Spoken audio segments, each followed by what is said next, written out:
And it's showtime. What's going on, everybody? Welcome to the Able Experience. What is in your tackle? Our special guest today is going to be Jim Clark with Kentucky Catman Outdoor Adventures. He'll be with us here in a little while. He is on his way home, so just bear with us while he's coming in. So appreciate everybody that's coming in here so far. Hope everybody's had a good day.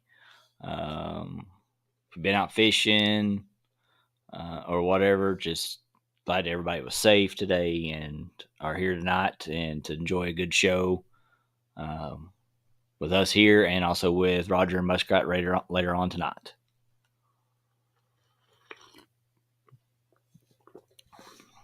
And if you haven't yet, go get you a cup of coffee.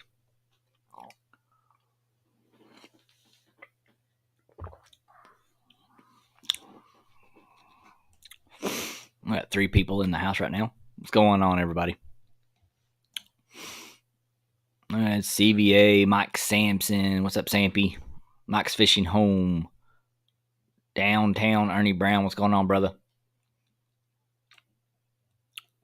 351 Cleveland is in the house.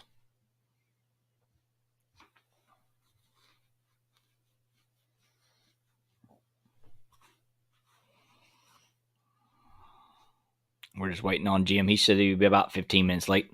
What's up, Green Whale? What's going on, buddy?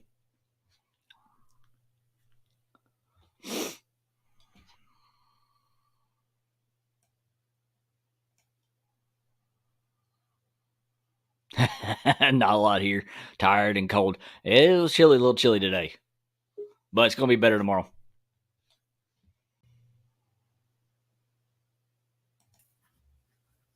What's going on, man?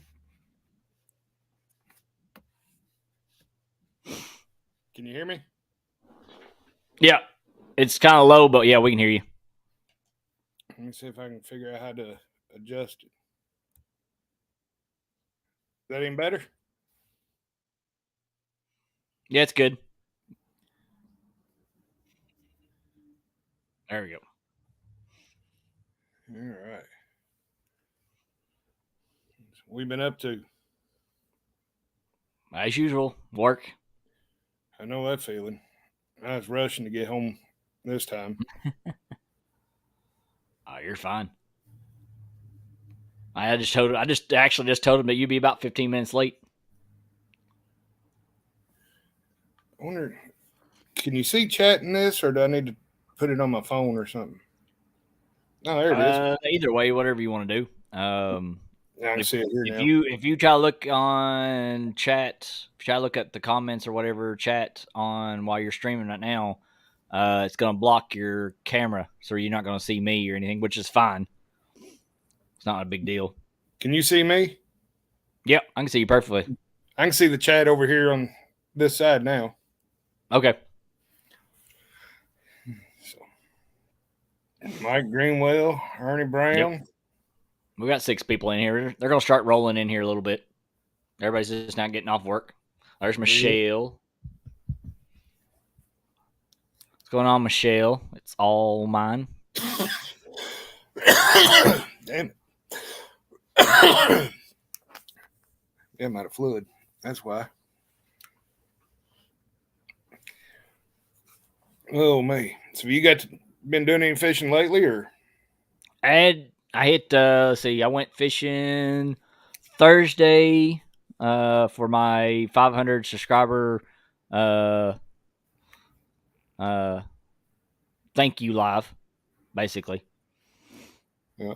So basically thanking everybody for getting me there. So Oh, going on, Amy Evans.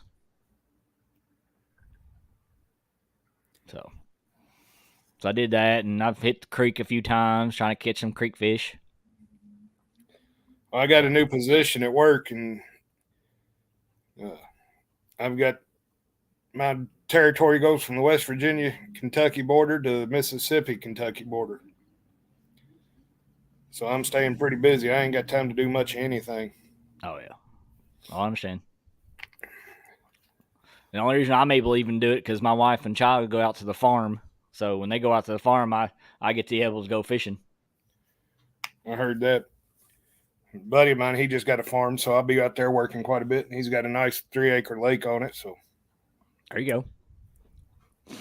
Yeah, we've got good gosh, Jody, I think we've got about 40 lambs and about 20 adults. you ready to do some mutton then? Yeah, I just posted a video. A couple of videos this weekend of the farm, so of all the sheep. So Mutton prices are going through the roof right now too. yeah, we're raising them up and then selling off what we can, and then keeping the other ones, the ones we know that's going to do good for us. So there's PB Catfish and AK Paul Boyd. What's going on, Paul? I've been out for so long. There's so many new people in here now. I was going to say, about everybody in my chat is probably new to you, almost. Right. Only a few of them you'll probably know who they are. Yeah, Mike Greenwell, he just lives about 20 minutes northwest of me. Yeah. 30. Pretty good old dude there. Yep. There's Jello, Pontoon Jody. There's Fat Boy Eric. What's going on? Oh, yeah, 13 people in the house. Appreciate y'all coming in here. Make sure y'all hit the thumbs up when y'all come in. And if you've not got Jim Clark, man, pick him up. He's an awesome guy. He knows how to fish, and that's what we're here tonight. We're here about school bank tactics, and that is right into Jim's wheelhouse. So if you got questions, definitely hit that up. Post them in the chat, and we'll definitely we'll ask him the questions. So give us a little bit of background for the ones that don't know who you are, because a lot of them probably don't even have no clue who you are. So give them a little bit of background on who you are and where you fish at. Well, Jim Catman Clark. You can find me on YouTube under Kentucky Catman Outdoor Adventures. Been MIA for about the last 9 months. Work and family and all that good stuff. But mainly I fish the Ohio River. Tributaries coming off of it in Kentucky. You got Green River, Panther Creek runs into the Green River, it all backs up. But then I've got a few farm ponds and a couple public lakes around here that are really good. Matter of fact, my PB Blue come out of a public lake. It was 64, a little over 64 and a half pounds. And I got lucky enough to catch it live during the stream. I was on for like an hour and a half, never got a bite. And then a turtle started messing with one line, and all of a sudden I look over and the other rod's just doubled over. Nice. But that's what we look for. We look for those rods to be doubled over, definitely. And that was a 7-foot flathead, Muddy River flathead rod. They're a little bit stiffer. And when he bent over with it, it was zip and drag and gone. But it's a good video. If you look it up, I think it's the biggest catfish ever caught on live. And go to about the 50-minute mark. The first 50 minutes, you'll fall asleep. And welcome to my videos. Yeah. Welcome to my videos. That's the way a lot of my videos were, is just talking to everybody and you know, having some camaraderie while I'm out there fishing. Oh, and, yeah. You know, I don't edit.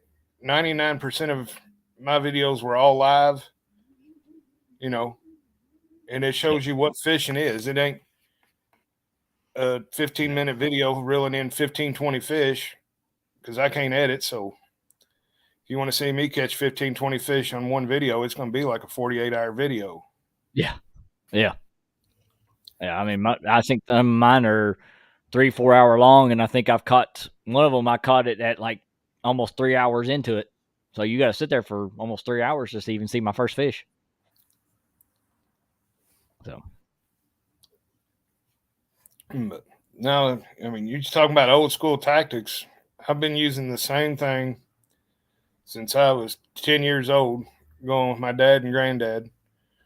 I have changed a little bit up. Used to be I'd use the cheapest line you could buy at Walmart. Mm-hmm. I'd put a polymer knot on my hook because as far as back then, that's the best knot I knew of. Still a great knot. Oh yeah. And then I learned how to snail, watching YouTube and getting into it. And then I come across braided line, so I switched from 30-pound monofilament to 80-pound braid. And instead of the old monofilament, I would tie a split shot and kind of knot it up about a foot or two above the hook. Well, you hook into a big fish, that tension on that lead and any sharp edges, it breaks off. Yeah. There's no telling how many world records, I mean, literally, that I've lost because they broke the line right there at the split shot. Yeah. I'm going to guesstimate probably about 400 world records that I've lost in the last 40 years.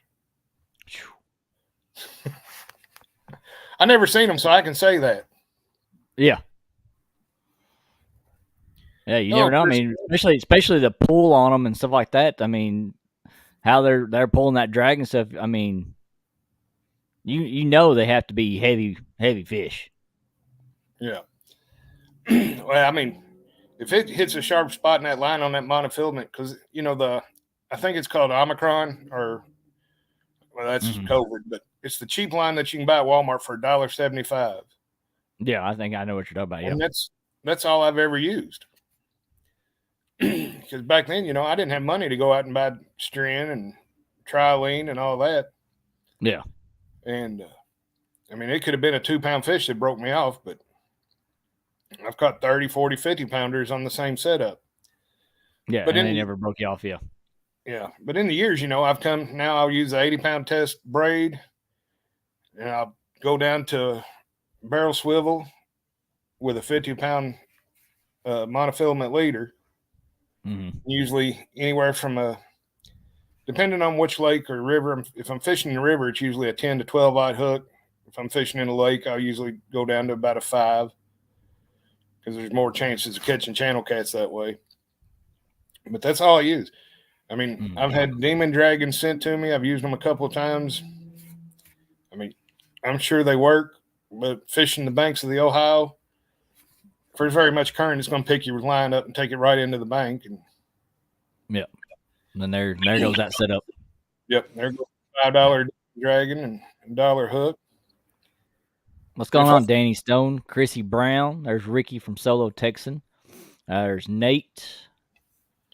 And who did I miss? There's Dominic. What's going on, buddy? Solo Texan, where you at in Texas? Because I think I'm going to get to go to Texas later on, right before fall. There you go. I'm going to be hopefully in down around Fort Myers around the end of July. I'm going to go after Goliath grouper down there. Jody, that was a quick nap. He said West Texas. Yeah, I'll be down around Conroe and Houston.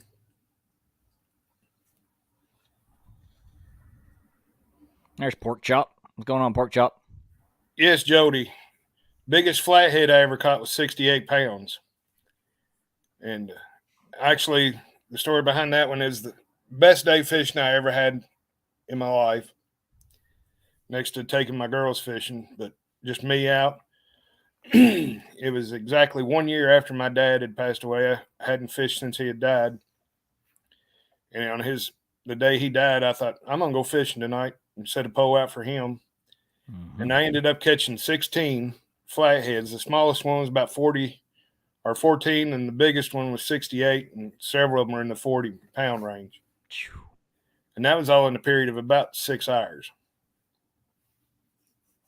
Dang.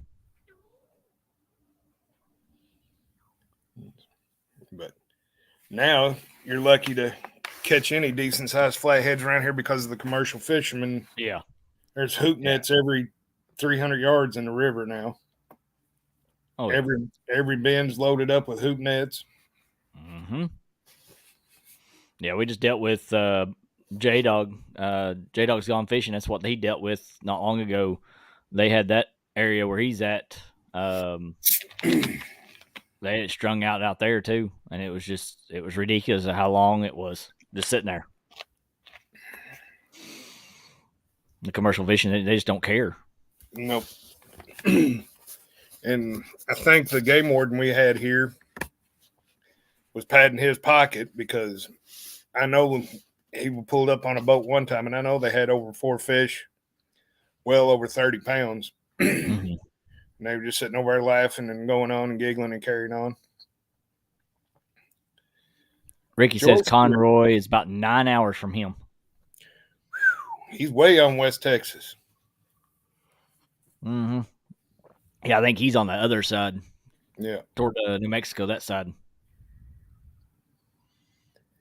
But no, it's. I use. Go ahead. I was just going to say, hey, there's Scott Swift. What's going on? Joy's in the house. Carmel Muncie. Appreciate y'all coming in here. Now, Joy and Chrissy, I guess I've been watching them for about the last 2-3 years. They've been on for about as long as I have. Mm-hmm. And they're always in everybody's feeds. Yep. Jody, I'm a retired police officer now. I do security for the state. I run all the unemployment offices and food stamp offices from West Virginia line to the Mississippi River.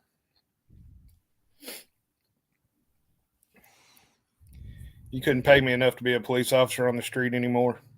No, it's getting too bad and too dangerous now. Yep. It's honestly, it's almost not worth it anymore. Well, I mean, I make more than just sitting around watching, videos all day than most officers do out on the street. Yeah, I mostly security. That's what I say. Security detail people, officers. I mean, they're really getting paid good. Yeah, I mean, I lucked into the position I'm in during COVID. I got laid off, and I went up there to fill out, and they showed me an ad for the security, and I thought they never really pay enough. And I called the guy, and he gave me what I wanted, and then I moved on up. So there you go. I'm sitting pretty good now.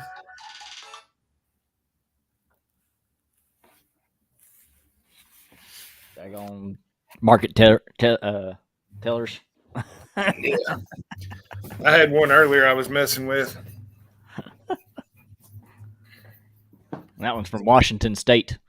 All right, Jello says, "What is your favorite bait of choice?" Favorite bait of choice is bluegill by far. If I can't have bluegill, I want Asian carp, and if I can't have that, I want skipjack or shad. Yeah. But I have caught more fish off bluegill than I have any of the others.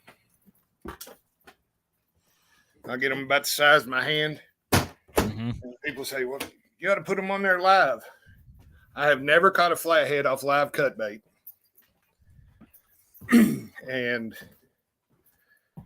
I always had better luck cutting them into 3 pieces, the midsection, the tail, and the head. How many actually have caught off tail? Oh, a bunch. I mean, I always hook it right at the base of the tail where the meaty part's sticking out. And then I just let her rip as far as I can throw it. Gotcha.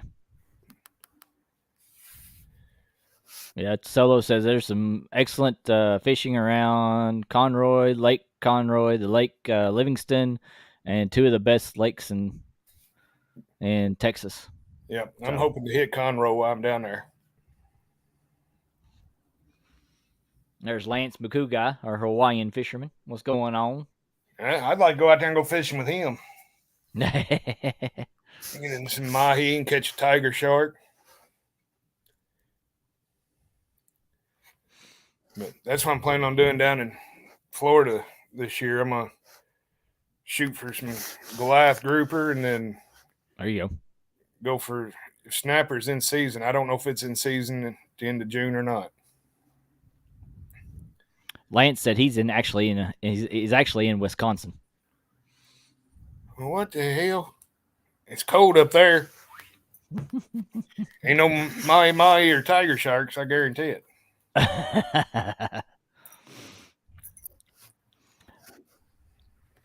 Joy says, Lake Fort is the best lake in Texas. Ain't never been to that one. Yep. So what's your setup? What kind of rods are we looking at using?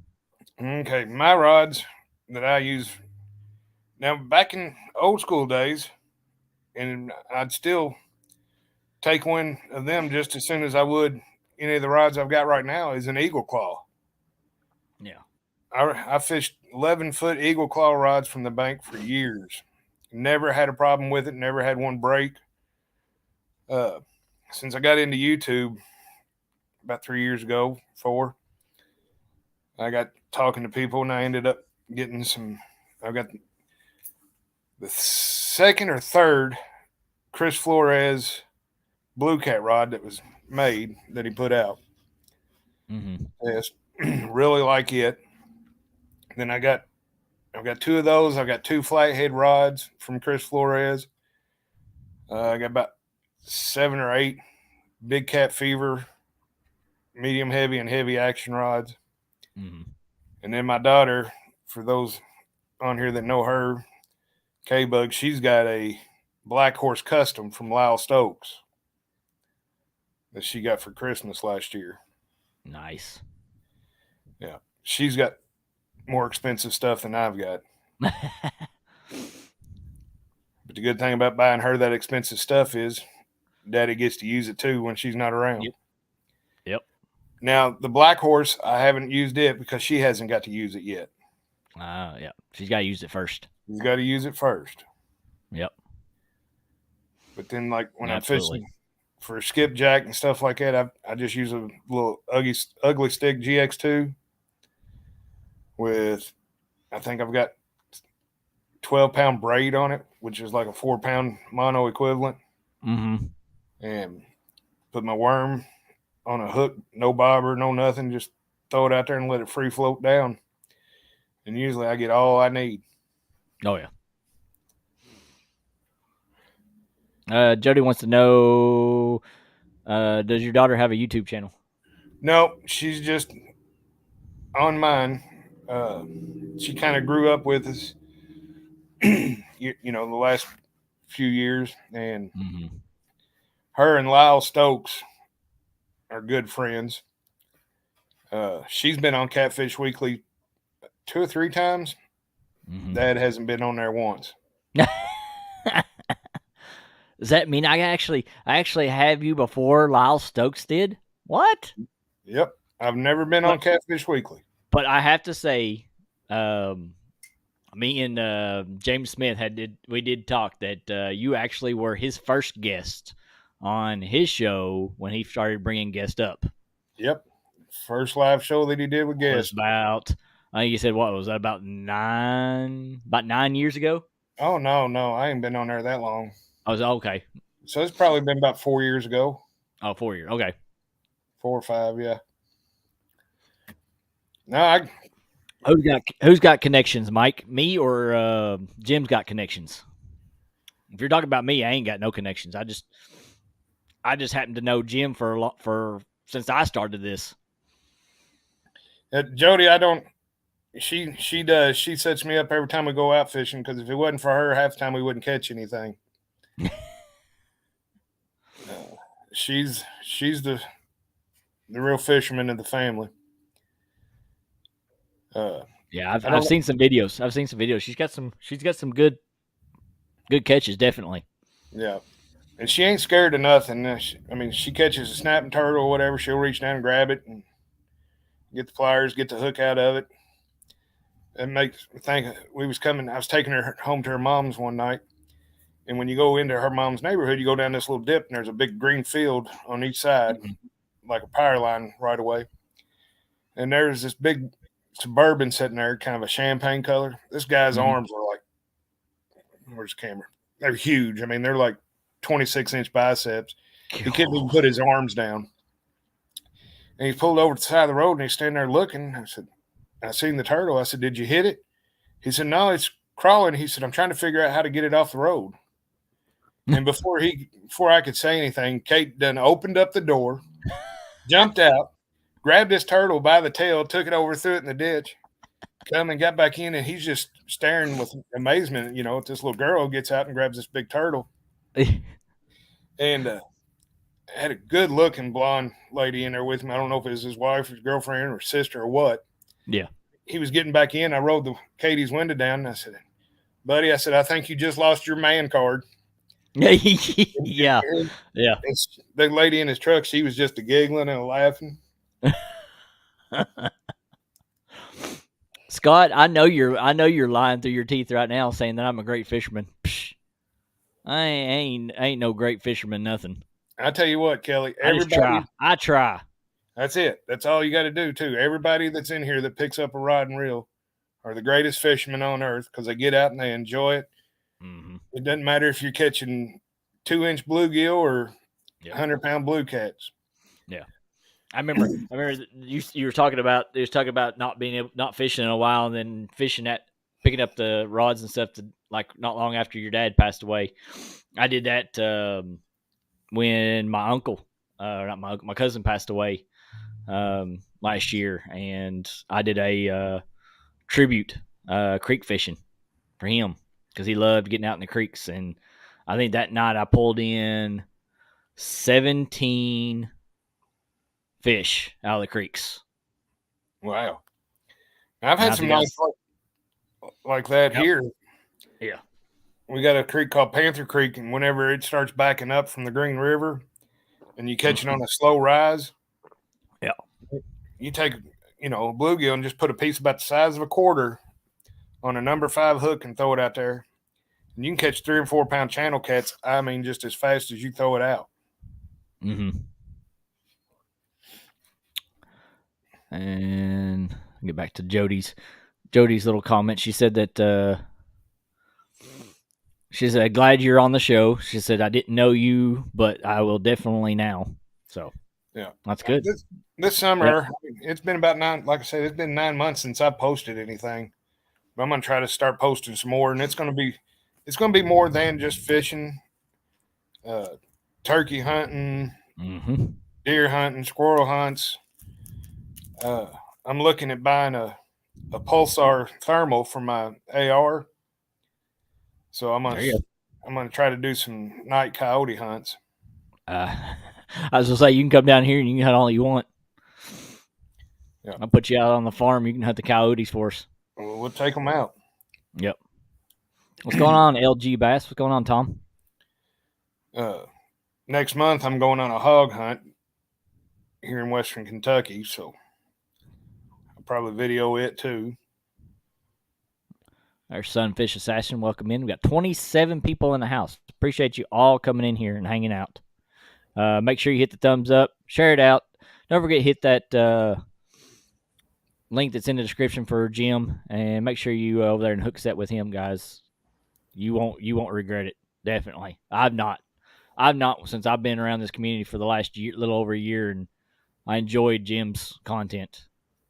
Hopefully we get some rain and the river will come up again, because I've got a little area where when the river floods, the backwater comes up in this ditch, and we catch some pretty good fish out there, anywhere from 6-inch fiddlers. I hate this camera, to 40-pound blues out of it, and this is in 2 foot of water out in the field.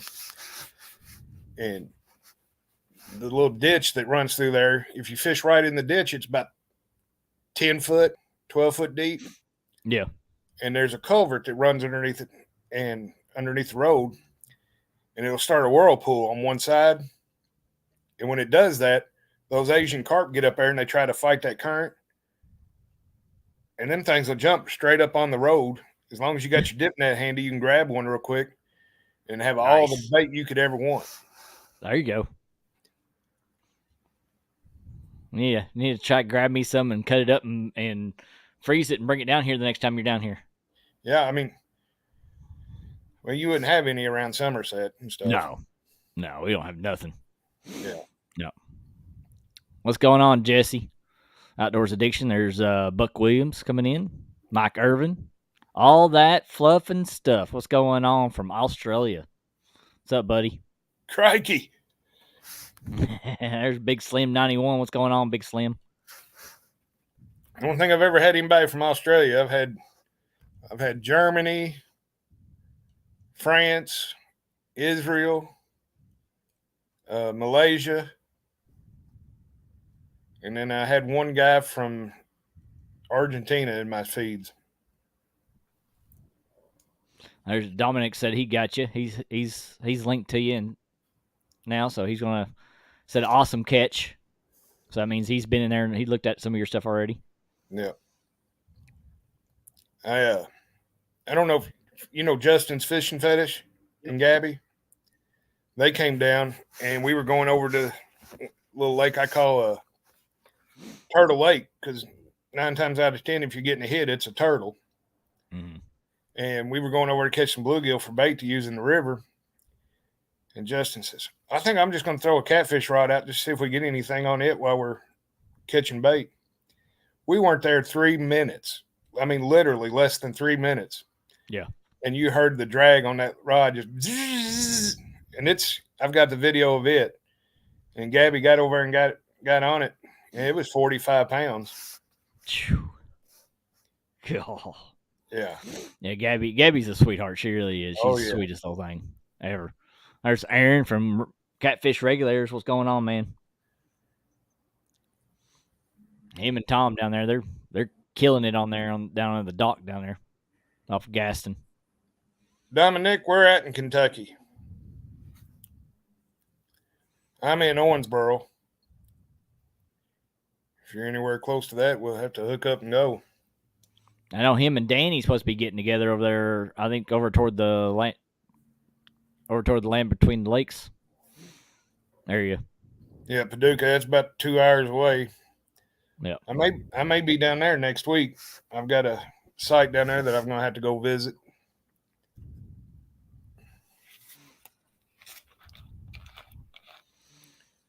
Unemployment office and food stamp office. So, well, you said you were all over the place anyway, so yep. I have to schedule a Friday to come to the one there in Somerset. Absolutely. Because I can get work to pay for the hotel. Then we'll go fishing or something like that. Oh, yeah, absolutely, definitely.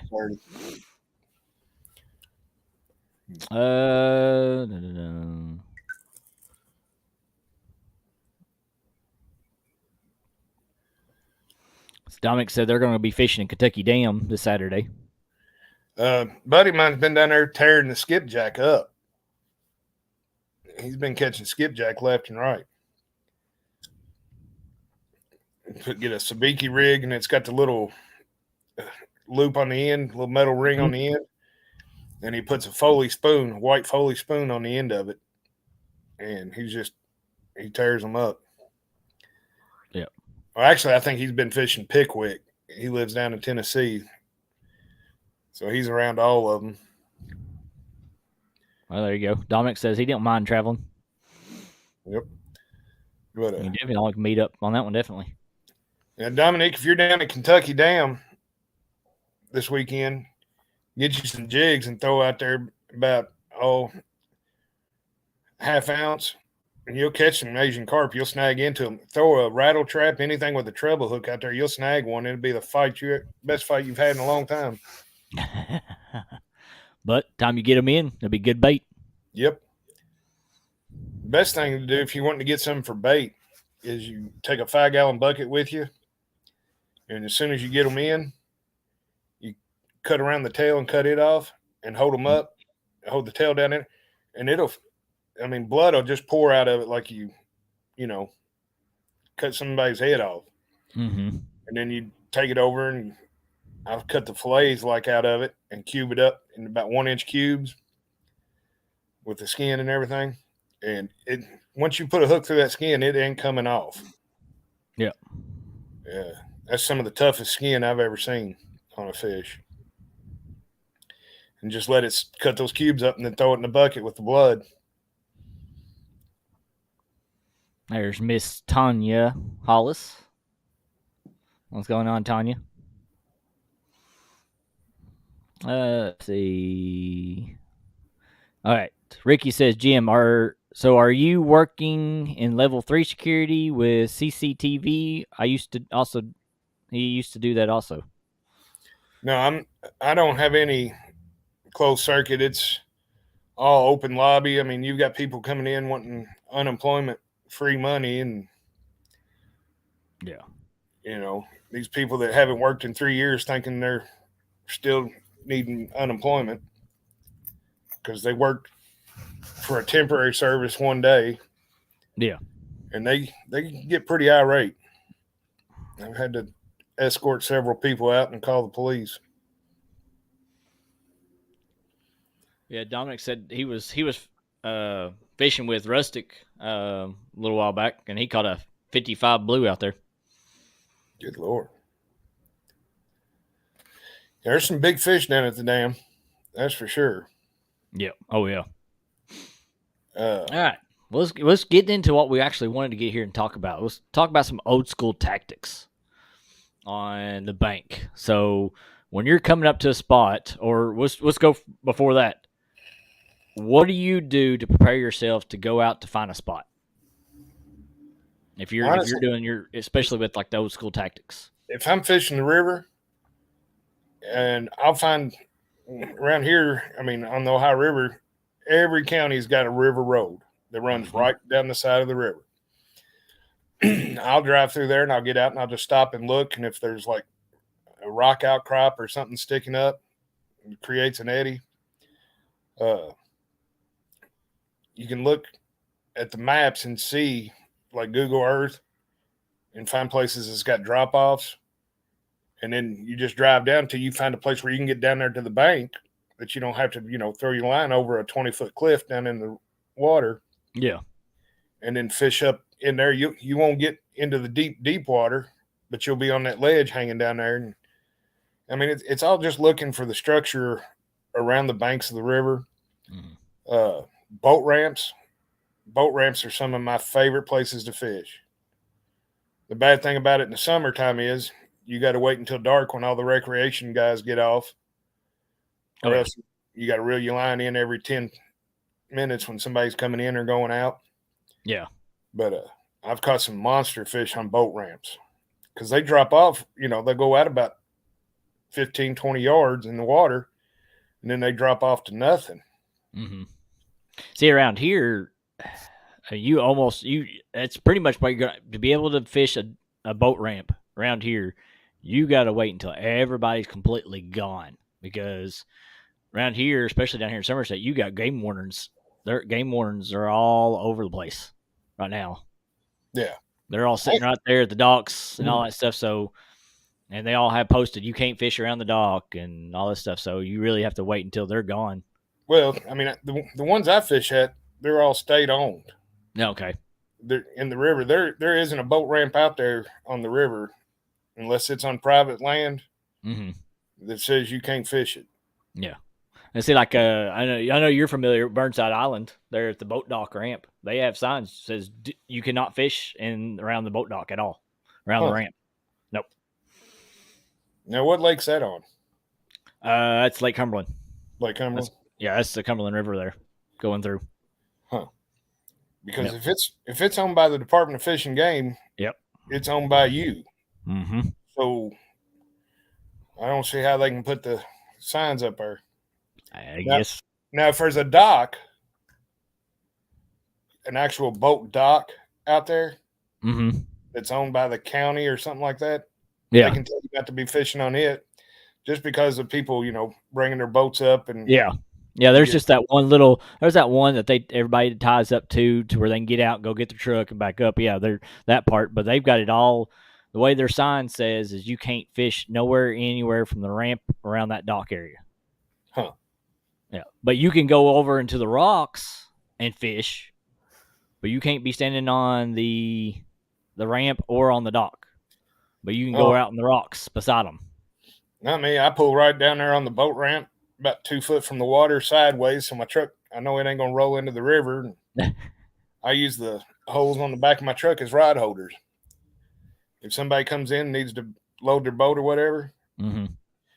the one boat ramp I mainly fish at, it's wide enough you can get 3 boats down it. Yeah, Load and I unloading think it. ours is about either 2 or 3. Yeah, But I mean, you find that anywhere that, especially around boat ramps, they got usually a bunch of riprap that goes out, mm-hmm. and you'll see that eddy and current break right there where it hits and kind of rolls over. Mm-hmm. I mean, it's a great spot for flathead because your skipjack and stuff are going to be in there thick, shad. Now Yeah. lakes, if it's just a lake or a pond, easiest place to get to is I just pull up and fish. You know, if it's 3 acres or less. Yeah. What's going on, Jamie from Carolina Real Screamers? We got him coming in. There's Daniel from Living Minnesota Outdoors. I'll say his comment that down below, but he said that in Minnesota they actually have a law you can't fish around them, the docks or boat ramps, at all. I mean, I do a lot of fishing on the Indiana side of the river too, and I'm all the game wardens over there. I've got their phone numbers in my truck. Just, hey, I'm gonna be fishing this dock tonight. What are you doing? They'll come over and sit. And, yeah, I've got a cousin he's been in the game and wildlife for years and years, so I can usually just call him up if I need to. There's Brian B. Catfishing. What's going on, Brian B? As far as fishing creeks, I look for a down tree in that creek, and then I'll move up creek from it about 50 yards and then cast down to it. Yeah. I have used Patriots bobbers, and I'll set them about 1.5 feet deep, and then I'll just throw it out there and let it just go down the river or the creek until it gets right about to the tree. Then I'll lock it down. It'll sit there and go side to side in that creek. Yeah. And it ain't no time, you know. Oh, yeah.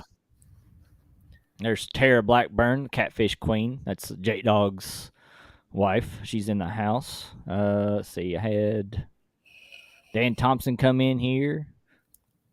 Aaron, keep your comments to yourself, boy. Saying I need all kinds of help. If you didn't, you wouldn't be no fun. I know. Yeah, I wouldn't need to be doing this show if I didn't need all the help. Yeah. We had 33 people in the house. What's going on, everybody? Appreciate you, everybody coming in here. And Danny Stone's talking about truck fishing. He said he uses the pockets in the bed of his truck for rod holders too. Yeah. There's going to be times that I'm going to be doing that. Trust me. There's going to be times I'm going to be pulling up doing that too. You have a reach hitch on your truck? Yes, I do. Yeah. I had a guy bought it from me. I couldn't turn it down. I was at here in Owensboro, we've got a place called English Park, and it's an old dam that used to go across, and they blew it out. But it's got concrete where you can just pull right up to the river. You got maybe a foot, maybe 2 foot at the lowest when the river's at its lowest drop off that wall. And you can back right up to it. And I had a rod holder, and it had 4 rod holders on it. And you stick it in the race hitch and just put the pin in it. And that thing worked like a charm. Guy come down there. He says, "Where'd you get that?" I said, "I made it."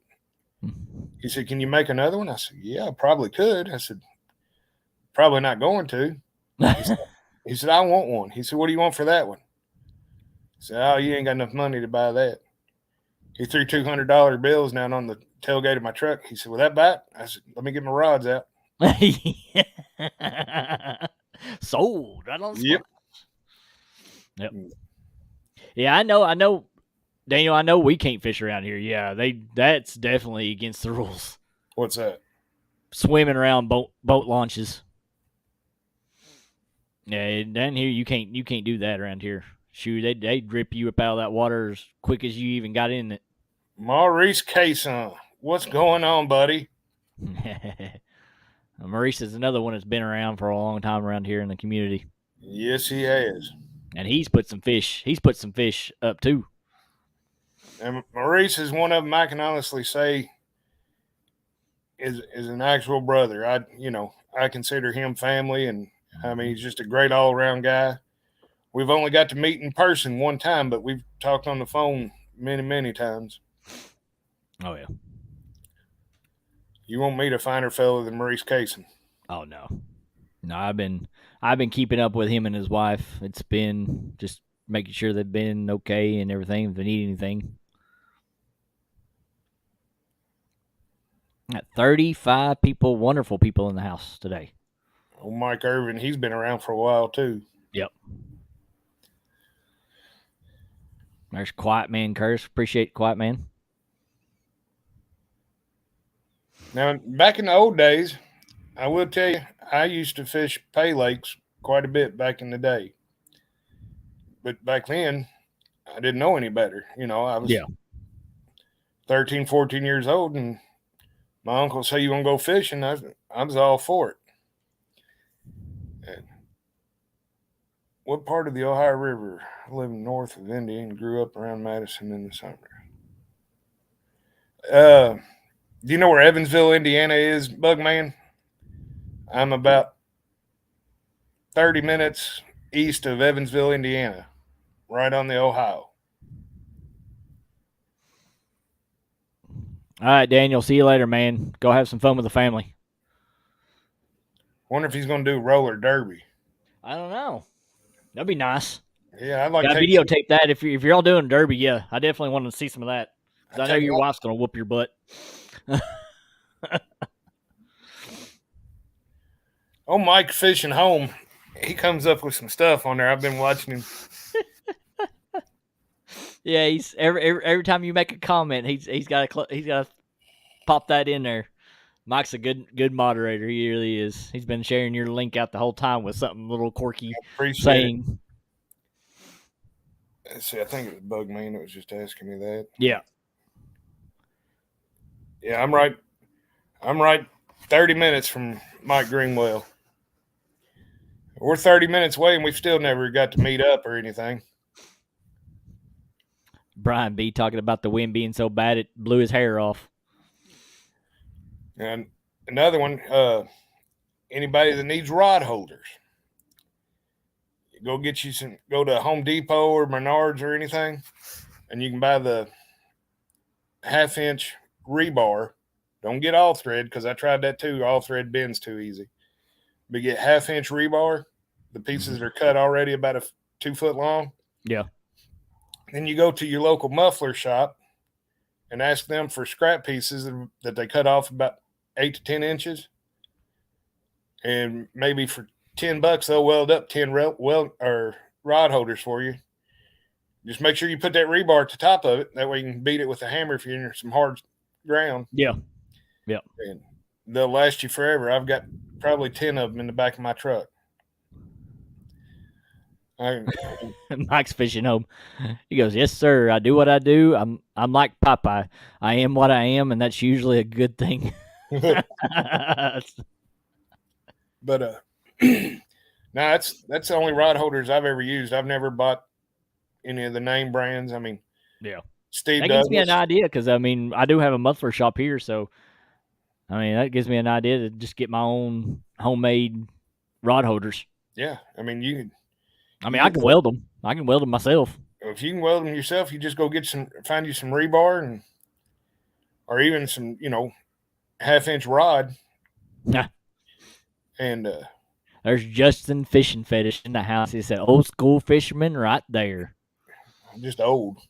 But now you take those, and if you got a welder, yeah, you just zip you a bead on each side of it, paint them or whatever. I ain't even paint mine. They're still, most you can get the muffler pipe ain't going to rust much anyway. So yeah.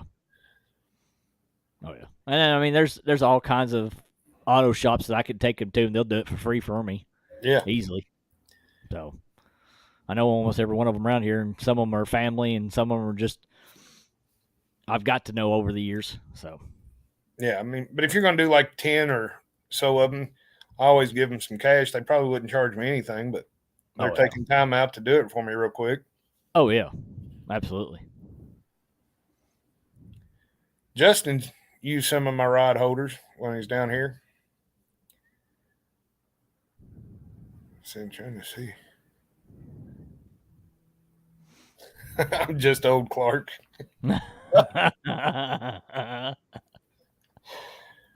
Oh, Mike's on his game tonight, definitely. yeah, he is.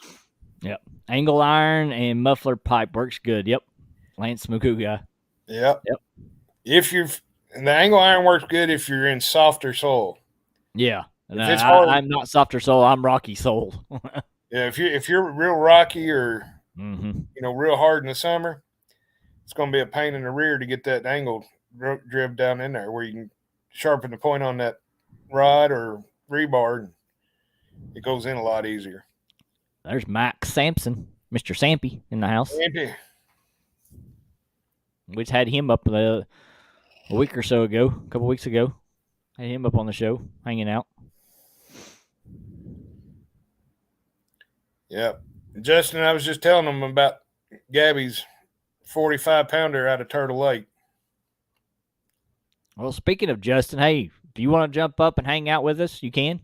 I know you're part of this old school group too. Even though I know you're not that old. Oh, he's getting there. He's Yeah, I know. pretty damn close. Yeah, just let me know if you want to jump up here. Oh, what did he said? I'm just old. In Britney Spears fashion. Oops, I did it again. Sorry. Mike. Oh. Mm-mm-mm. Justin says, I make mine out of angle iron and carry a sledgehammer. Yep, there you go. Yeah, but Oh, he said he's got a house full of grandkids. Whew. yeah, I've seen Justin's too. We've used those, but like I said, if you get into riprap and stuff, it's hard to get that wider angle down through there. Oh yeah. I know in my area there ain't no way. I mean the rebar about the best you're gonna be able to get into the ground around here. But they're good and cheap, and if they get stolen out of the back of your truck, you ain't out no money. Yeah. I mean, if I had a boat, then yeah, I'd probably be buying some rod holders from Steve Douglas and Stacy Gaston and them. Yeah. They're all good quality products Oh yeah. made by good quality guys. See you, Mike. Yeah. See you, Mike. Appreciate it, man. Yeah, 33 wonderful people in here.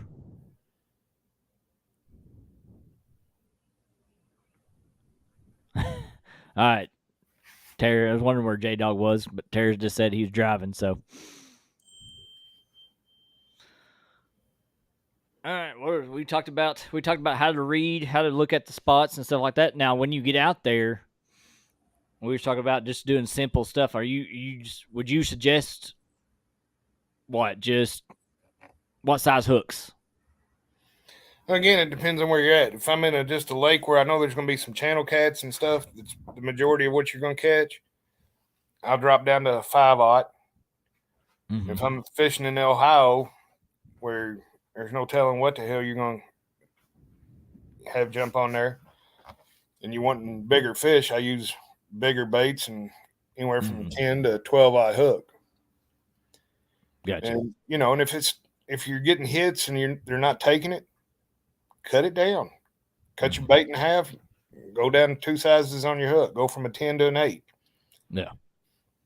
That's I've had many nights where I've had to drop down to a 5/0 in the river. And I mean absolutely just tear channel cats up. But now I don't know if anybody around or on here has ever caught bowfin, or we call them grinnell cats around here, but the actual name for them is a bowfin. And in the creeks around here, you can catch them like crazy. You just got to be careful that you don't put your finger in their mouth because they'll rip your finger apart. Yeah. Oh yeah. Yeah. Justin says he uses a 7/0, so they're good all around size. Yeah. Yep. I use about a 6. I go with about a 6. But I mean, Now, I've got 8s and 9s and things like that I can go up to.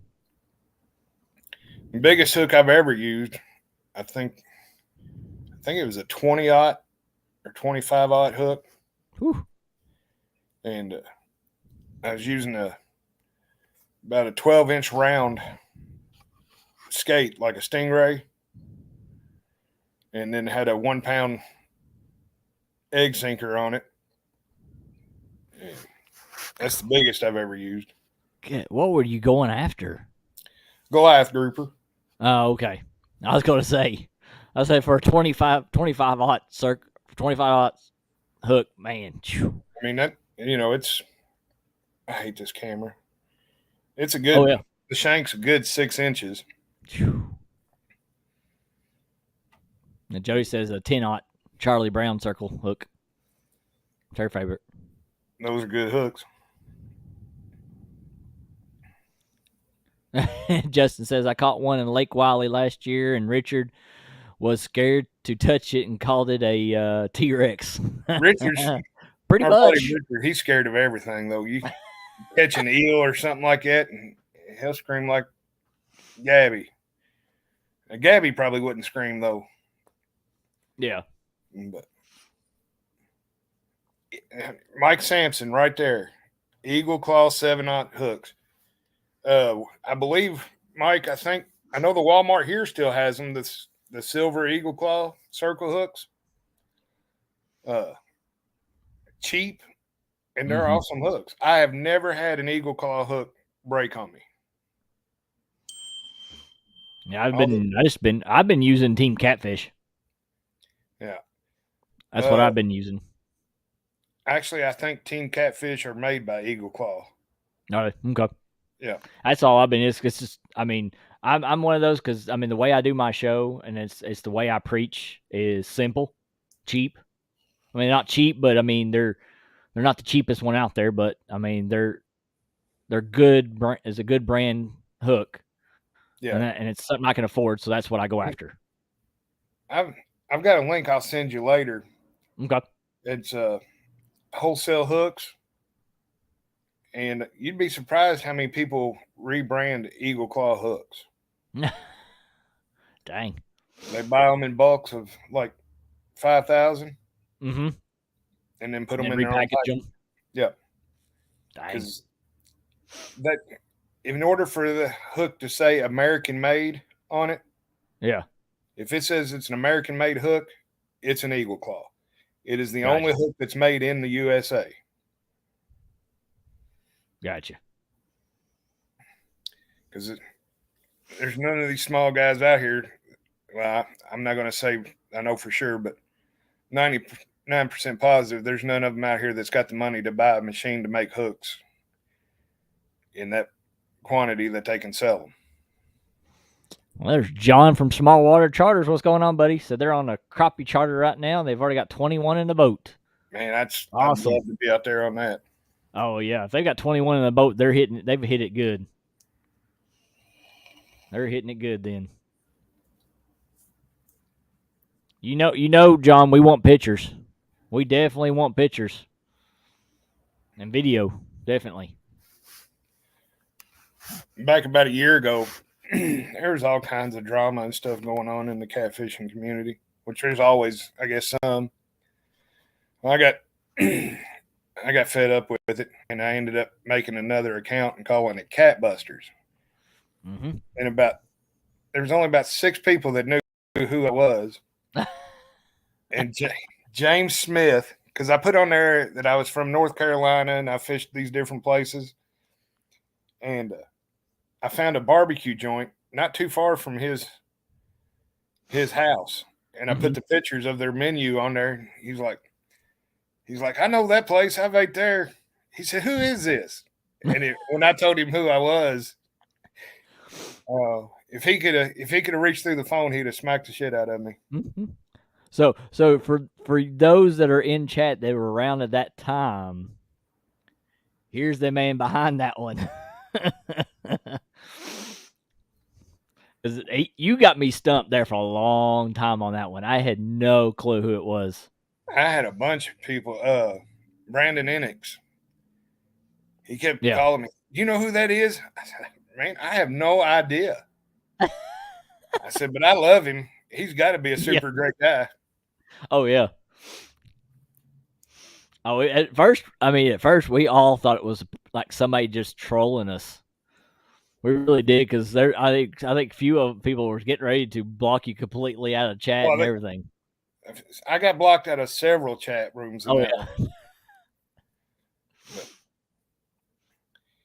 anyway, I mean, and just some people were having some attitudes, and I thought, well, I'll get on there and throw the truths out, see what happens. And boy, when you start picking on somebody's buddy, that they quick to block. Oh yeah, absolutely. Yeah, Ricky, I'll do that definitely.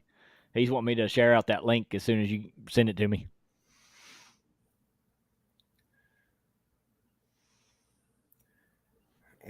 What's all this? Let's go. Y'all forgot the Brandon on the end of that. Yeah, let's go, Brandon. Yeah, you got to. Yeah, you got to do. Let's go, Brandon. Can't just let's go. Yeah. John said he's from North Carolina originally, but they're the Hickory Hill area. That's where they're originally from, but they're right now down in Florida. That's where the Cat Buster was from. Yep. Hickory, North Carolina. Yep.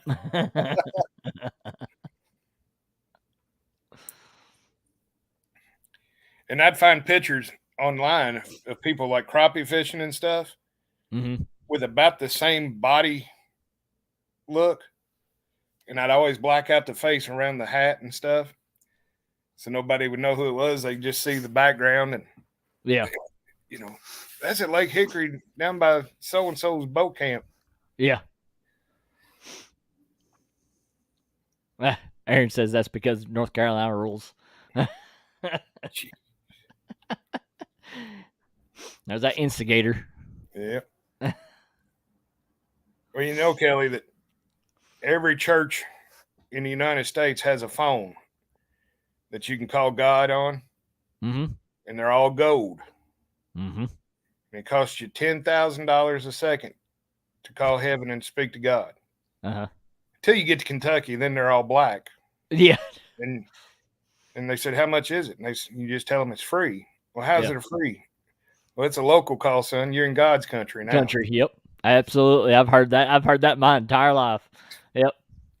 That's why we always joke around here is everybody talks about we're on God's time. And they're like, we ain't on God's time.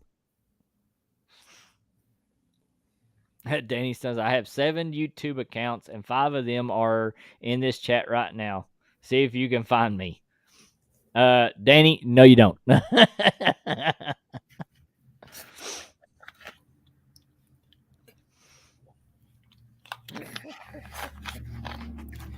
Give me about an hour, Danny, and I can, if you're on a computer, I can send you pictures of yourself through your camera.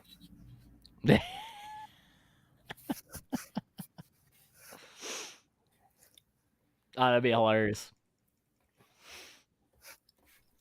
Definitely. 30 people in here. Appreciate y'all being here. We've been in here for an hour and 3 minutes. Man, didn't seem like we've been here that long. Yep. Oh, yeah.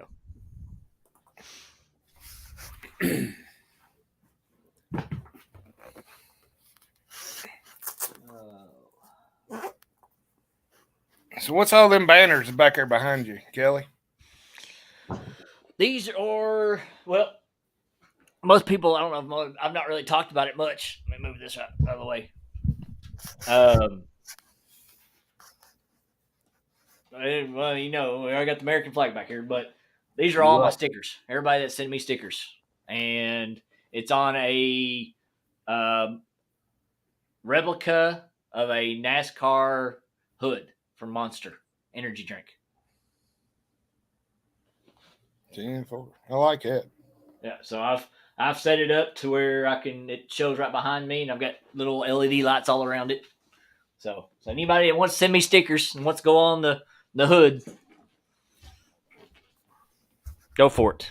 I bought my girlfriend one of those crickets, and I tell you what, they're nice to have. You can make some, stuff really pretty quick, but to put out a bunch of stickers, Yeah. good Lord, it'd take you forever. Oh yeah. And they're expensive too. Yeah, I think I paid like $350 for that thing. Aaron, hush your mouth, buddy. Says Kelly has more stickers than he has catfish. He's caught in his lifetime. Speaking of the person that's caught big fish down there, and probably doesn't have that many stickers, so it's probably the other way around. He's got a bunch of catfish and no stickers. It's all right. I think I'd rather have the fish and no stickers. True. I'd rather have some 60-pounders. My next, I'm going to try this summer. I want to break the 70-pound mark. Oh yeah. Seems like every time Justin comes down, I don't know, he comes down right as the weather changes or something. Yeah. I mean, we always catch fish when he comes down. I don't think he's come down once that we haven't caught any fish, but they're usually small, 2-3 pounders. Yeah. But I want him to come back down before it gets too hot and fish that one boat ramp with me again. Because I've sat down there and one night I caught 3 right back to back that were all 25 to 35 pounds. Yeah. He said he can't wait. But he said I'll be on Lake Wiley in 2 weeks. Yep. Yeah, that's when they're supposed to be having that Patriot James tournament. So he's definitely going to be going there. Well, I went to the very first one, and then Patriot moved it to April, and it just happens every year that he's had it in April falls on the opening day of turkey season. Yeah. I don't miss turkey season. Nope. No, I've been seeing around that same time, or no, that time. But I know the one coming up in May, I believe it is, that they're doing the meet and greet in Tennessee is also the weekend for Mendota weekend. Also. And where's Mendota at? That's up in Illinois, ain't it? Mm-hmm. With catfish and crappie and them? Yeah. Up toward, is it Illinois or is it up toward closer up to Michigan area? Yeah, I don't know. It's too far from me. Yeah. Justin, it takes a turkey to hunt a turkey. Yeah, right. Right there. Yep. Wisconsin. Justin's right. Wisconsin. I know it was north. North of all that. But yeah, it's still too far to drive. Yeah. I don't like cheese that much. Yeah. I mean, I'd like to have a cheesehead, but I don't know if I want to drive all the way to Wisconsin just for it. What, the hat? Yeah, I'd like to have a cheesehead. They made them here for a long time in Owensboro, a place called Hickory Springs Foam Manufacturing. Yep. And they come out with an I-beam hat for the Pittsburgh Steelers, but it never took off. Yeah, see, my brother that had just passed away the first of the year, he was a big Green Bay, Wisconsin fan, and I had been for years and always wanted a cheesehead. See, there's a lake in my area you can turkey hunt and fish. There you go. Where's it at? I'll be there. Sit on the boat with your rods and your gun. There you go.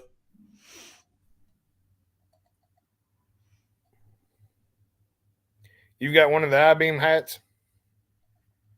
There you go. Yeah.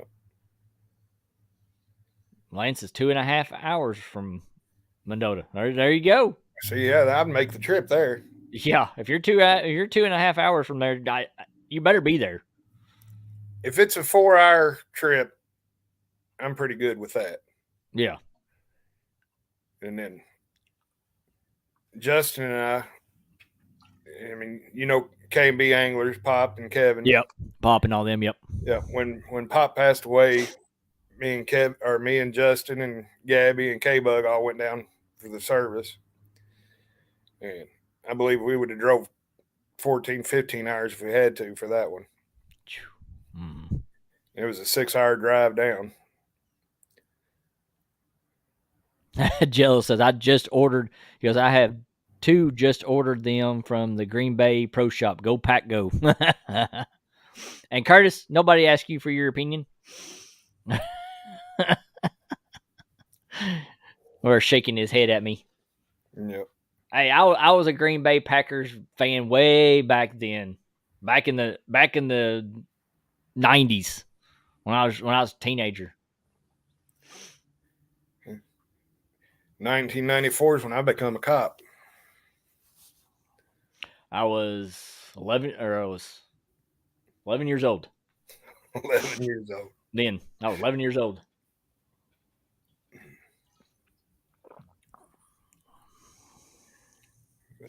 Chris says 4 hours from him. So there you go, Chris. 4 hours. That still ain't bad. Yeah, I'll drive. Kentucky Lake. I think you're about an hour and 45 minutes, 2 hours for me, and then yep. Now, if I want to go to Paducah, that's a 6-hour drive for me, or 9-hour drive. It's a 9-hour drive for me. Oh, or no, 6 hours, 6-hour drive to Paducah.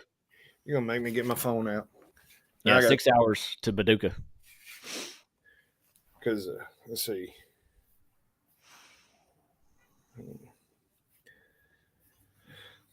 Somerset, Kentucky.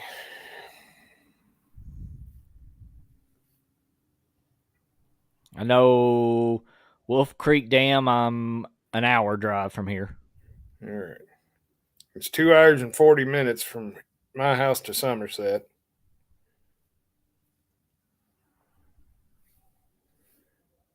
And it's for you to get to Paducah is 2 hours and 45 minutes. Or 4 hours and 45 minutes. 4 hours and 45 minutes? Yep. To Paducah? You can make it here in two and a half. And then it's 2 hours to Paducah. Gotcha. Yeah, because I can get from my house to Ashland, Kentucky, which is in Boyd County. Mm-hmm. And that's 7.5 hours when it's right on the West Virginia, Ohio tri-state area there. That's a hell of a drive, too. Long and boring. Dominic, I'm in Somerset, Kentucky, over on Lake Cumberland. Who's an Indiana? Who's a Colts fan? Colts fan was Bugman. Good Lord. Yeah, he needs help. Yeah, he needs help. If I watched... There's Lee Evans. What's going on, Lee Evans? If I watched football, I'd have to be a Titans fan, I guess. There's A1 Fishing Family. What's going on, A1?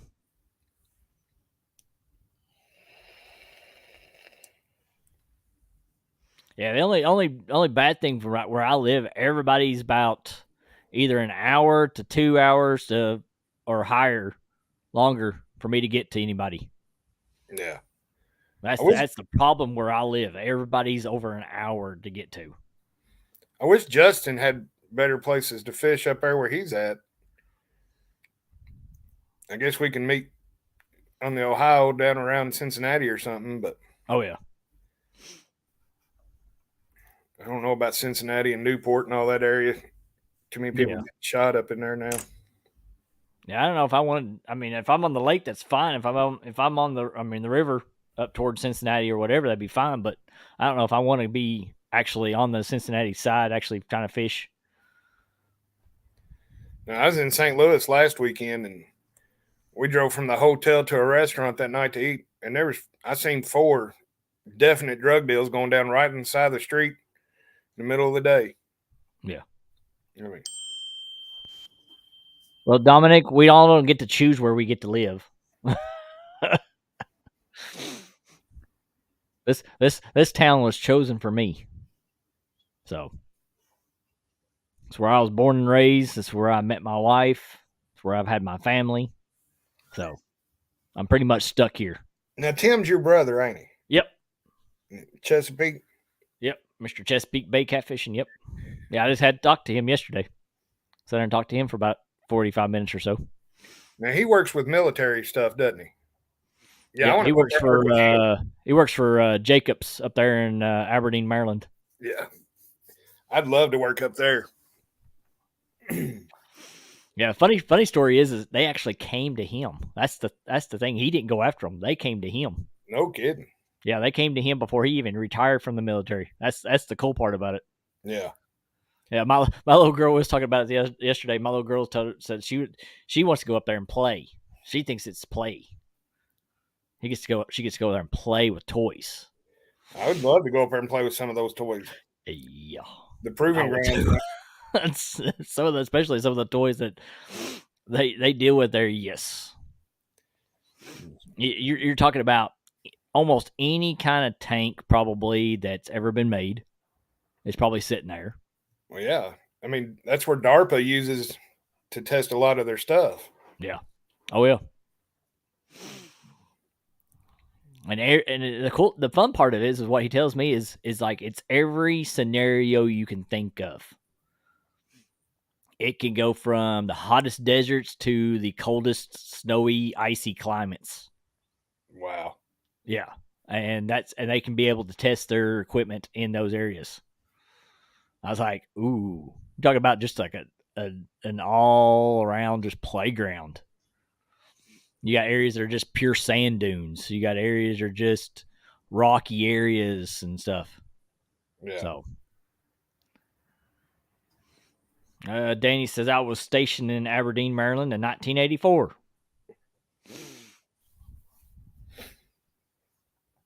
I'm just, wait a minute. Ohio, Tennessee, Mississippi River, I can see those. But the Cumberland, that's a long way from you, ain't it, Dominic? He may be talking about the Kentucky River. Well, the Kentucky Lake is the Tennessee River. Yeah. Well, you got the Kentucky River that goes over there toward Barksville, that area toward Dell Holler Dam, that way. You got the Kentucky River going through there. Yeah, I ain't never fished it. Yeah. Now, that one would be a good one. I've drove over that one going over there toward Barksville area. Just on the north side of the Dell's Holler Dam there.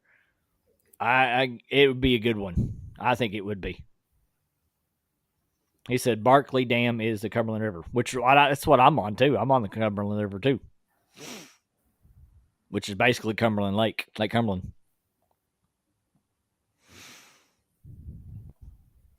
But yeah, the Cumberland River is huge, very very long.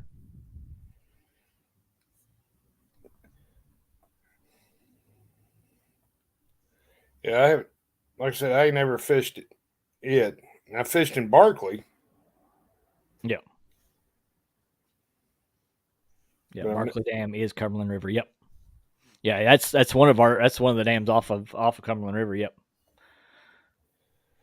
Now, when we had the tornadoes last December, yep, I got stationed to go down there and work, and I stayed at the Lake Barkley Resort during all that.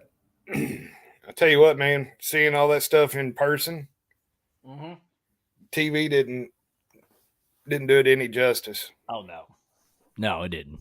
I mean, the first night I got down there, I had tears in my eyes because I mean, there's still people sorting through stuff in their yards. And the first place I got stationed that night, there was an old man and woman. They were in their early 80s trying to go through stuff. And I went over and helped them as much as I could until it got dark. But it was terrible. There's James Smith, Mr. Patriot James, there in chat. Oh, Patriot! But he's got a lodge meeting today. Yeah, that's what he told me. Said he's heading to a meeting, which tells me he's heading to a lodge meeting. Well, I've got him on here, and everybody can hear me tell him this. The next Patriot Catfishers tournament, you need to check and make sure it ain't on the opening day of turkey season in Kentucky. And I'll be there.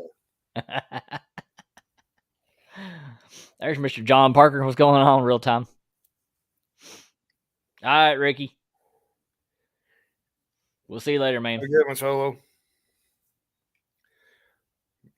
But now that's another one. It took me 11 and a half hours to get down there to Patriots' first tournament.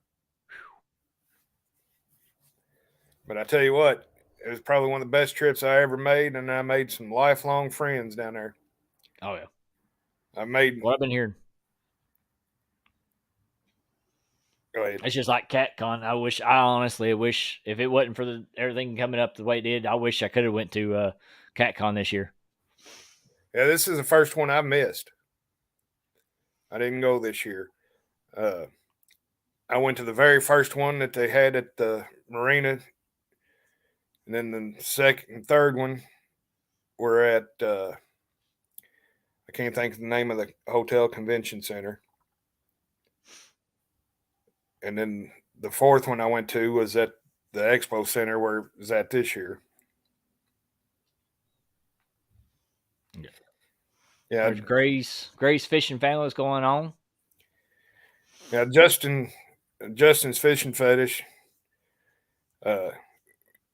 First time I met him was at Patriots tournament. Kevin and Pop were there. Mm-hmm. Catfish Bill 66. Yep, I remember Catfish Bill. Petey fishing. Mm-hmm. Richard Warskow, Team Reelin' the Blues. You know, something just clicked down there that weekend. And we'd all been talking before we got down there on the phone and stuff. And I've got pictures where we all meet up at the hotel that night, first night.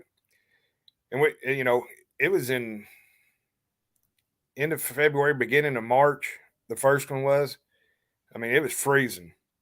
Mm-hmm. And we were out there at the hotel swimming pool casting our rods into the pool.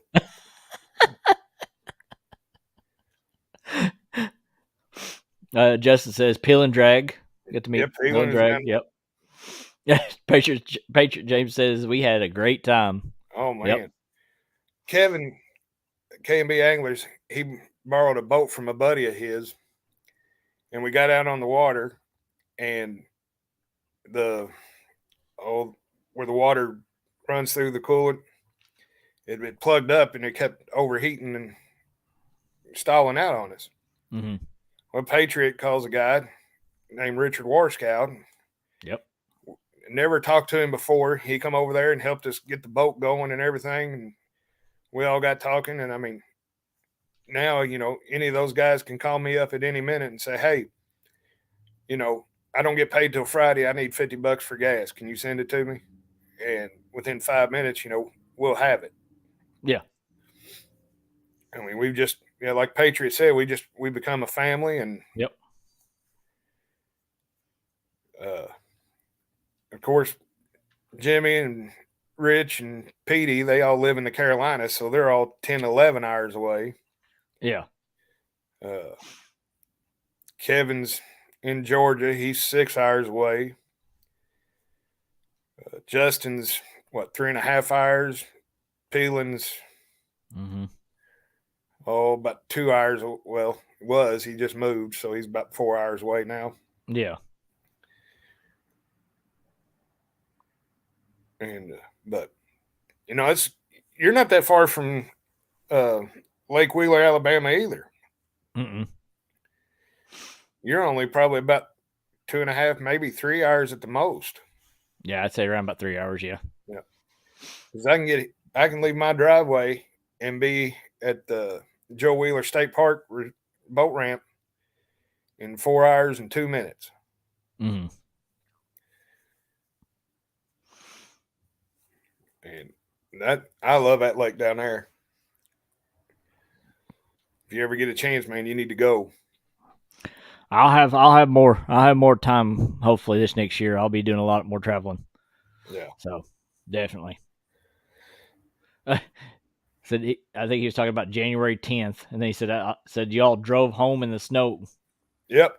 When I left South Carolina and got into the edge of North Carolina, Tennessee, when you start getting in the mountains, as you were going up, you could see the frost line in the tree. Yeah. Going up the mountains. And when you got to the top, boy, let me tell you, it got a little hairy going home. Whew. Then once you got out of the mountains, you could see the frost line as you're going toward it. You know, you're like, okay, I'm getting out of this now. Yeah. Yeah, Justin said if he was closer to Wheeler, he'd be there at least once a month. Yeah. Oh, yeah. He's really not that far because time he come down here on a Friday night, we could leave out and be there in 4 hours and get a hotel room for Friday night, Saturday night, and come home Sunday. Yeah. Wouldn't be the first time we drove all night fishing. Heck, far I'd do that if it's on a Friday night. But I mean, you'd have to have a boat. Oh, yeah. And I hope to God that the wind ain't blowing like it was when me and Richard were fishing Winter Blues. That was the year that those 3 boats sank. Yeah. Okay. Saturday morning. I heard about that one. Yep. We were pre-fishing that week before the tournament, and we were still out in 4-foot rollers.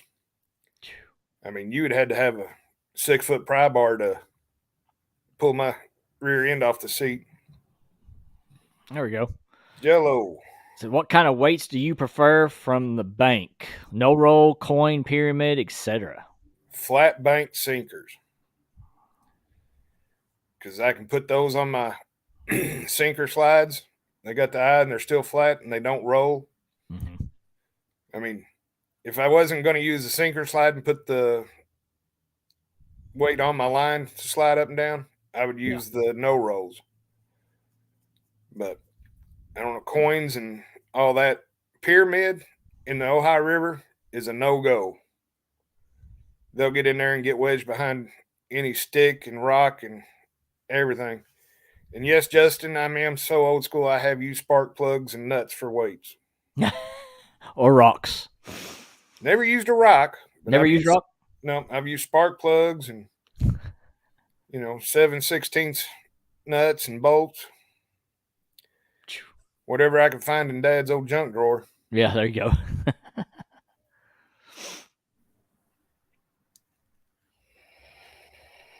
Yeah, the J Fox Hunter's in the house. Yeah, I just noticed LG Bass in here. Yep. He's been a subscriber of mine for a long time.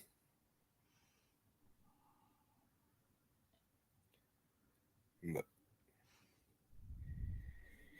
anywho, got 26 people still in the house, an hour and 30 minutes in. Appreciate everybody still in here. If you've not hooked up with Jim, make sure you do that. Show the love on that side, and just he's got some good content. We'll be hopefully here soon, definitely. When work gets kind of straightened out enough, he'll be back out there. Yeah, I'm gonna make some more time for fishing. I haven't been fishing but once this year, and everything Christmas and working overtime last year to get everything ready. I just haven't had time. It happens to the best of us, definitely. Now that I got this new promotion and everything and making more money, I don't have to work quite the overtime that I did. Oh, yeah. Indiana, it's Kentucky Catman Outdoor Adventures. Yeah, if any of my mods could drop that. I know Mike's Fishing Home was dropping them there for a long time before he had to jump out and get going.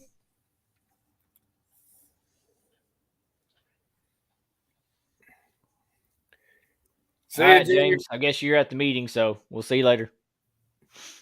Give me a call tomorrow if you can hear me. But I'm a half hour past my dinner. I'm supposed to eat before 6 o'clock. I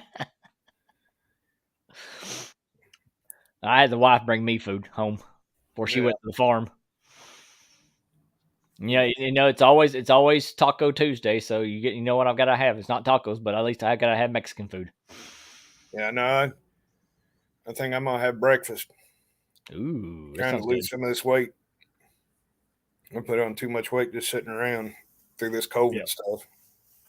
Oh yeah. I was doing good until the tornado thing happened, and I went down there and worked it. And I was down there for a little over a month and Mm-hmm. eating out of convenience stores and everything, and having to go out and eat every night. It came right back real quick. Oh yeah. That stuff it will definitely. Any advice on? I know we got a lot of bank fishers in here. Any advice to them of how to fish, like to just any tactics you can give them that we've not talked about? Yeah, if you got kids, go to Walmart, buy you a B&M Black Widow cane pole, get you a thing of DMF worms, and sit there with that kid on a bank and catch bluegill all day. You'll have more fun than you've ever had in your life. Absolutely. You catch, 6-ounce bluegills with a 5-year-old. It don't have to be your kids. Hell, get your fishing stuff out and have the neighbor kids come by and say, I want to do that. Go talk to their mom, say, Dad, say, hey, Yep. you want to go fishing with us? Oh yeah.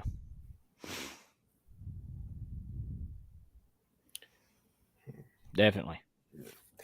Yeah, I've got to get mine. My little one don't want a catfish. She wants a creek fish, which is fine with me. Yeah. I said, hey, I'll get you out in the creeks. Works for you me. go. We'll sit on the bank. We'll toss some lines in there, and we'll catch all the fish we want. I know our creeks around here, it's kind of real sandy soil around the creeks. And you walk along through there and you'll see little mounds of little dirt balls Mm-hmm.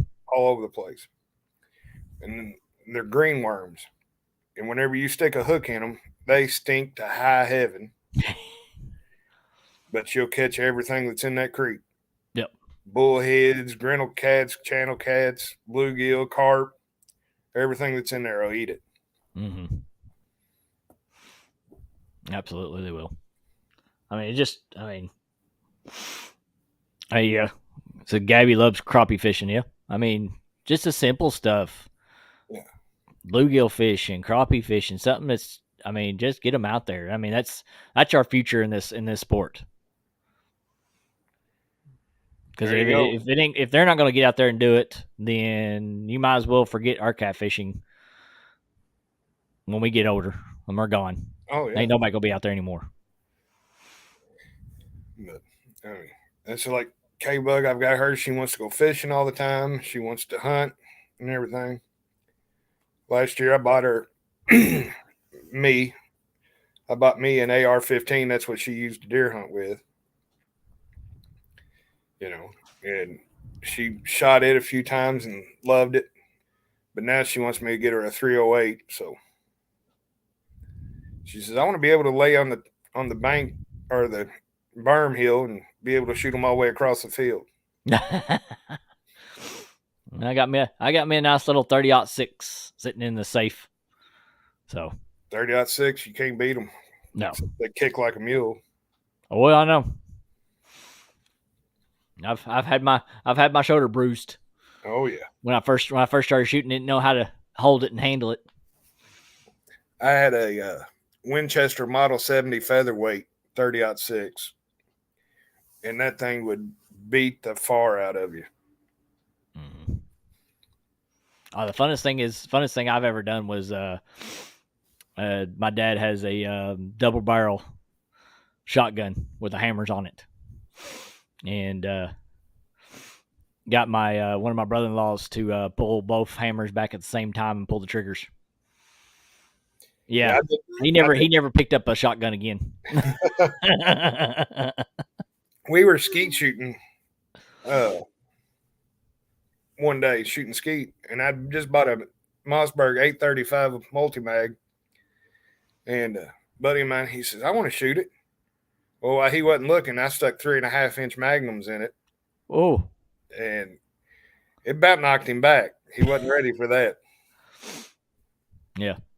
Oh, we had fun. I know our church youth group. We did a little Thanksgiving skeet shooting and like a turkey target competition, and never not. I've never skeet shoot in my entire life. Have never picked up a shotgun and shot like that ever. And I whip the far out of these guys that go goes every weekend. And then they're like, okay, we're gonna do that. We're gonna set up the turkey target over there down the range a little bit, and see who can put the most holes in the turkey with a shotgun. And they said you can use any shotgun you brought with you. So I told Dad to go pick up the double barrel. I said, bring the double barrel out. We're gonna shoot with it. And I pulled both hammers back, and I knew how that thing kicked, so I was ready for it. Yeah. Oh, there wasn't nothing left of the turkey. It ripped that target all to pieces. Yeah.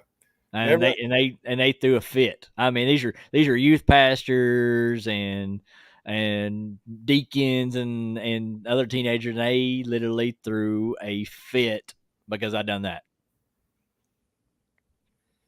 But it was fun. Definitely fun. Texting K-Bug right now. She's at the hospital. She's not feeling good, but they won't let but one person in there, so that's not good. She wants Mama there. Aw. No matter who it is, if you don't feel good, you want Mama. Oh yeah. Oh yeah. I mean, that's the way my little one is too. I could be sitting right beside her, and Mom could be her mother. My wife could be at work or something like that, and she don't want me. She wants her mama. Yep. I've got one that's 6 and one that's going to be 16. Mine's 9, almost 10. So. What's going on, Lloydies? They're taking her for X-ray right now, so it'll be a while before I have to call her. Oh yeah. Lance said, "I'll bring out my old cane pole from the '70s, 3-piece." Get you. If they've Speaking of that, everybody needs to be looking out for that. I think here probably gets closer to maybe around June or something. I might be doing a competition with cane poles, so y'all need to look out for that. Lance, if they've been setting for a long time, get some linseed oil and put on them, and put about 3 coats on there before you use them, because you hook into a big one. If they've been sitting very long, that bamboo will crack. Yep. Speaking of bamboo, the creek I've been fishing back here behind my house has got their whole bank is full of bamboo right now here in Kentucky. I didn't even know that. I didn't know we had it here. Now, is it big tall, or is it like 8 foot tall and real skinny? 8 foot tall, real skinny. Yeah. Yeah. There's it's a whole big, I mean, all the way up and down the bank back here. I've never seen it in Kentucky before like that. Yeah. It's pretty cool stuff. There. You can make some cool fish traps with it. Yeah. Indiana Chris says he's got a telescopic fiberglass one. As long as it is considered a cane pole, it works. That's what I've got. It's the BMP cane poles. They're fiber optic, or the telescopic ones. Yeah. Yeah. And I've got a Tenkara rod in here I've never used yet. I'm thinking about getting it out this year and using it. Ooh, there you go. Which is just a little bitty flat or cane pole. Yeah, you need to do a little review on that one. That'd be cool. I mean, a lot of people haven't even seen one. There used to be a guy. There used to be a guy on YouTube that it's called he had a channel called Life of a Fly Fisherman, and he was real big in fly fishing. He used Tenkara quite a bit. He had some 8-9 foot long ones, and I won this one off one of his videos. And I've just never had a chance to get out and use it. Yeah. Yeah, I've got one of the bamboo fly rods there at my dad's house, sitting there in the garage. But it's probably, I think it's been cracked and everything else. I think it's just where it's sat there forever, for many, many years. I think it was actually Tim's, actually. I think Tim did a lot of fly fishing there for a long time. Yeah, bamboo, if you don't oil it up, and it sits for a long time, it'll crack on you. Yeah. Well, I appreciate everybody coming in here, hanging out. It. You got anything else to say or anything? Any advice or anything to anybody? Just get out on the banks, clear your head, take a kid with you if you can. Enjoy life. Let the stress float away with the current. That's what it's all about. Yeah. And don't worry about trying to impress anybody. That's not what we're here for. Well, I honestly, I'm going to say it. I'm getting tired of people trying to outdo each other, trying to do this one up stuff. Yeah. I'm going to catch the bigger fish than you. I'm going to catch bigger fish than that. No, just get out there and do you. Do what you want to do. Be yourself. Don't try to be better than anybody else. It's like I've had, I took a picture with a threadfin shad that I caught. It was maybe about an inch long, maybe an inch and a half. I don't know how I caught it that day. It was on a little bitty sabiki rig. And I took a picture of it, holding it up like this and smiling just as like I'd caught a, 115-pound blue. Yeah.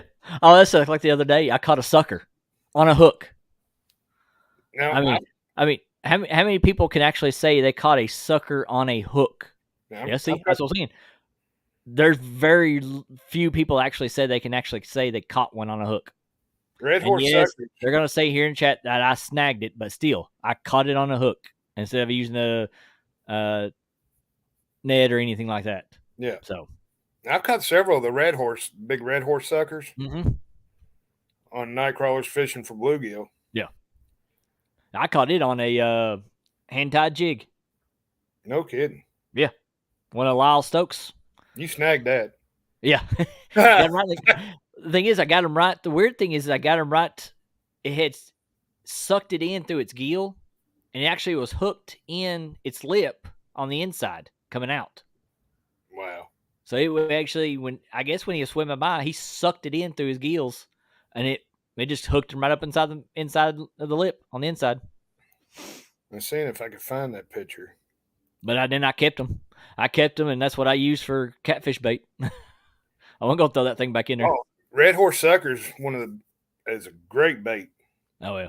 It's just hard to get around here anyway. Oh yeah. I know I got that picture on here someplace. And Chris says, yeah, many times while trout fishing.